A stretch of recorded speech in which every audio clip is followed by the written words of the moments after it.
हमें एक वो चीज नहीं करनी चाहिए जो हम नहीं चाहते अपने बच्चे के लिए। I should not do it at any cost. मैं वो जगह छोड़ दूंगा अगर मुझे कहा जाएगा कि ये कर जो मुझे नहीं चाहता है, मैं जो नहीं चाहता, जो मैं अपने बचने के लिए नहीं चाहता।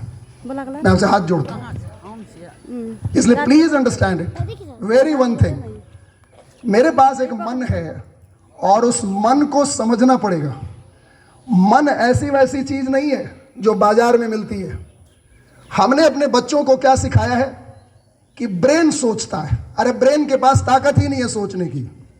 मैं भी 50 साल तक सोचता था कि ब्रेन ही सोचता होगा। ब्रेन सेल्स है, सेल। ब्रेन फिजिकल बॉडी का हिस्सा है, माइंड ईश्वरीय हिस्सा है।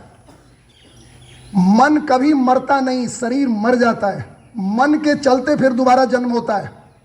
Mind is very divinely thing. Mind is not a physical body. और जब तक हम अपने बच्चे को इस बात को समझाएंगे नहीं, तब तक वो हमेशा अपने मन में कभी भी गलत चीज सोच सकता है। इसलिए प्लीज,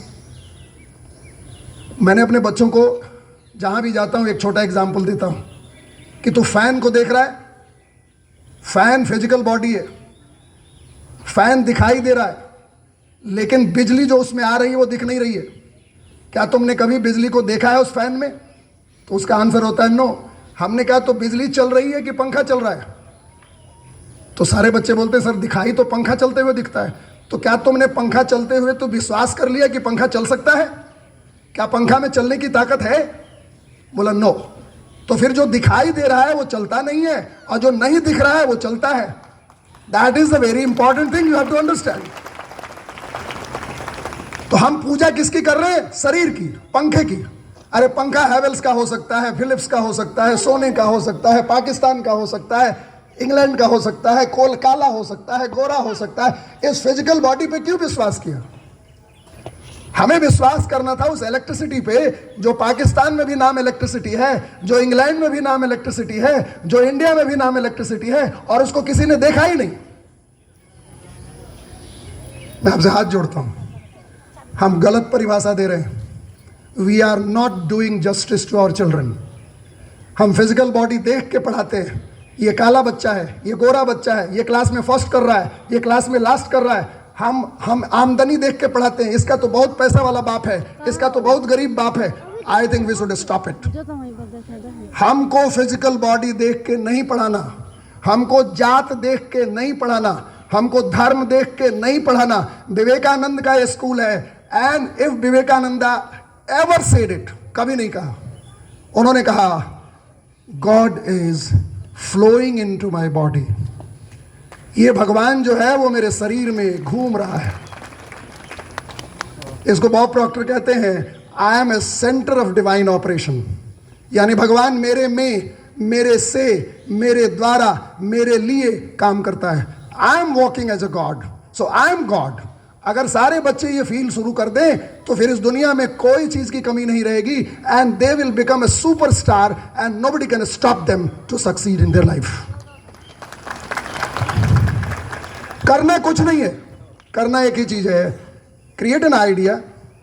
क्रिएट एन आइडिया आपके अपने लाइफ के लिए क्या चाहिए। बार बार जब क्रिएशन करना है ना तो तुमको बार बार पूछना होगा व्हाट आई लाइक मोस्ट। मुझे क्या अच्छा लगता है, मुझे क्या अच्छा लगता है। तुम ये मत बोलो पापा को क्या अच्छा लगता है, टीचर को क्या अच्छा लगता है। What you ask to yourself what I like most. मुझे क्या अच्छा लगता है, मुझे क्या अच्छा लगता है। मैं एग्जाम्पल देता हूं, लता मंगेशकर को जब छोटी सी थी, वो तुम्हारे 5वीं 6ठी क्लास में थी, तो उसका बाप को पैरालिसिस अटैक मार दिया। 3 बहनें 1 भाई खाने के लाले पड़ गए।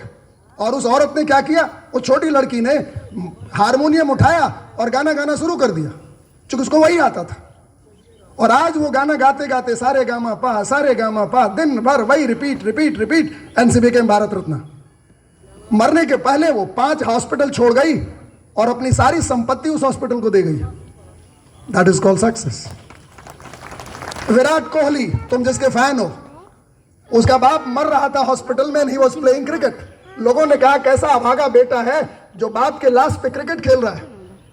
तुझे मालूम नहीं था कि उसका पापा विराट कोहली का पापा रणजी ट्रॉफी प्लेयर था, वो नहीं खेल पाया इंडिया के लिए, इसलिए उसने सपने बोए थे अपने बेटे में कि तू इंडिया के लिए खेलेगा, तो इसलिए वो खेल रहा था, लेकिन लोगों को समझ में नहीं आया।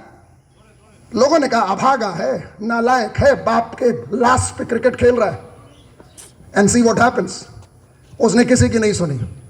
उसको अपने पिता को दिखाना था कि मैं क्रिकेट खेल सकता हूँ डैड, पापा मैं खेल सकता हूँ पापा, और उसने खेल के दिखाया और आज तुम उसकी पूजा करते हो। That is called commitment. तुम्हारी कमिटमेंट नहीं है। दूसरी बात, पेरेंट्स के लिए सबसे बड़ा मैसेज है कि आप उस बच्चे की आइडिया बनाने में मदद करें। आप अपनी बात को थोपे नहीं कि तुझे यही करना है।